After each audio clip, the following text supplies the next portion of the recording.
Yeah. Okay, that's Let me intro it, and you're gonna do the plot summary. Okay, I go. All right. Hey everyone, my name is Dylan. And I'm Nathan. And we're just gonna do a film review of the Hunger Games. And just keep in mind, it's the first Hunger Games. We're not reviewing the whole trilogy as itself. Yeah. So I think we're going to start off with a plot summary of the film.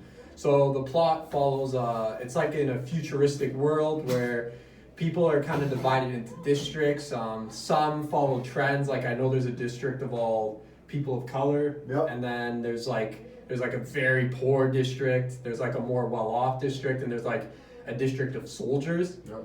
And the reason why there's these districts is because every year the people have to choose two sacrifices, which some are randomly decided, some pick their best soldiers, stuff like that. And they're chosen to represent their district in the Hunger Games. And the Hunger Games is basically like this battle royale type thing where everyone is thrown into this like pit, like big jungle, and they're just tasked with killing each other. And their goal is to be the last one standing. And we see this through the perspective of the main protagonist, Katniss Everdeen, played by Jennifer Lawrence, I believe. Yep. And she kind of she volunteers as tribute for her sister, who unfortunately is drawn in the lottery.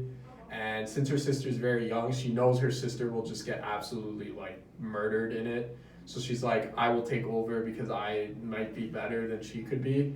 And she's put with this guy named Pt.1, who is kind of just, he's like considered strong and stuff, but he's just kind of there to like as a partner. And I guess he's forced into being this love interest of her by the people running it, but we'll go more into that later. Yeah.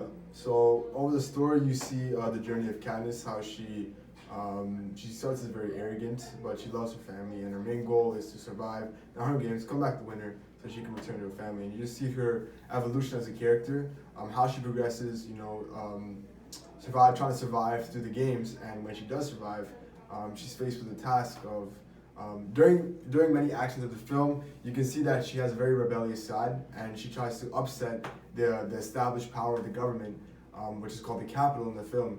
And she does various actions that actually inspire a rebellion in the film, which is a very cool aspect. Mm-hmm. So I think we're going to go right into our subtopics, which our first one is going to be the cinematography and the directing choices of the film. Mm-hmm. And I think I'll start off by saying the year was 2013 that this came out, or something around that range. I'm not sure on the exact year, but in that time you had a lot of big Hollywood blockbusters like the Avengers and all that stuff.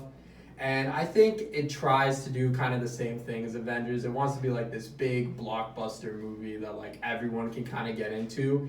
But when you do that, you don't try anything special. And I think that's a pretty good way to describe the way that the film is shot and also the pacing of the story. For sure. I would say too, in my opinion, I thought the camera work or directing or cinematography was not really that special. I thought it was actually really unremarkable. I just thought it was very, very standard. I saw a lot of shaky cam at moments, which I thought was it wasn't really there for a reason. Maybe it was there to capture the mood of the film, but overall, it just looked unprofessional. Also, want to say the lighting in the film was very. It was nothing special. I just thought that lighting could be such a good element of narrative for films, and in the film, at least in the Hunger Games, they completely underused it. I just remember in the final battle, which is supposed to be the big climactic scene. Yeah. It was shot in the pitch dark, and you can barely see the characters as they're fighting. Like you said before, you can. It was so hard to tell, like, from main character villain who was blonde, and then Pt.1 who's also blonde, and they're fighting, and you can't even tell who's who. And that it was supposed to be something that captures my attention, but the way I felt the climactic scene was I'm just trying to focus on what I'm trying to see more than anything. Yeah, so, almost like captured too much of your attention because you were trying to figure out which one is exactly like, which one's getting beat up right now. For sure, yeah. And I think the directing choices, I think the pacing's kind of standard, your standard movie. It's not. I think the director does a good job because the film isn't a complete train wreck, and it definitely is very popular, and I can understand why. I just think the director kind of like did a serviceable job. I don't think he elevated it in any way. For sure. That's a good way to say it. Yeah, for sure. All right. With that being said, we'll move on to the acting review. So I'd say, in my opinion, Hunger Games, I grew up watching the Hunger Games, and especially I have vivid memories of watching the Hunger Games itself. And I just remember being completely fascinated by the character of Katniss. Like, she was one of my, like, the Hunger Games was one of my favorite films when I was growing up. I always thought her acting was very well done. I always thought that she, she portrayed the emotions of Katniss and how their character is well. But looking at it now and more of like a critical lens, of how her character is portrayed, I don't see. Obviously, Jennifer Lawrence is ingrained with the character of Katniss, but when you look at it from like elements of narrative, like when you're trying to dissect the film, it seems like sometimes she doesn't offer much to contribute. Like, her acting doesn't really bolster the story in that way. It's almost like she's just there as a character. At least acting wise skills. It doesn't really drive the plot, or there's no like specific moment I could think of that I thought that was very good. So she's just like it's a very standard acting job for Katniss. Yeah, I think you definitely bring up a good point. No discredit to Jennifer Lawrence, because obviously this character became somewhat iconic in this time period. Yep. So I think she definitely did a good enough job to cement the character as like this kind of figure. But yeah, I think there's not a whole lot of deep kind of meaning going on for character. Yeah. It's kind of just what it is. It's a Hollywood blockbuster kind of movie. Yeah, for sure. And one thing I would like to say, it kind of follows the Hollywood blockbuster sort of formula. And I think this is done with Woody Harrelson being in the movie. Mm-hmm. Now, I love Woody Harrelson, Zombieland, all these movies. He's a great actor, amazing. Yeah. And the movie definitely knew that to get him in there. And I think they knew this because he's force written into a lot of scenes. Yeah, I agree. Yeah. I think some scenes he's just sitting there talking. It's like, why is he even here? Like, how did he get here? Like, shouldn't he be there? Like, I think they just tried using him as much as they could, and I think sometimes it just didn't make sense. Yeah. So, if I were to compare, I know comparing books to the films is not really a well-accepted idea, but for at least the Hunger Games, you have to talk about the book as well, because, that book inspired the film. I just remember in the book, Haymitch was much more of a compelling character. He was always like central to the plot and like a motivating factor for Katniss and Pt.1 and their relationship and whatnot. But I just felt in the film, like you said, it was just like he was almost forced there at some times. The difference between Haymitch in the book and the movie are two very different things. I think the film kind of fell below that standard of what they should have been able to reach as for Haymitch as a character, for example.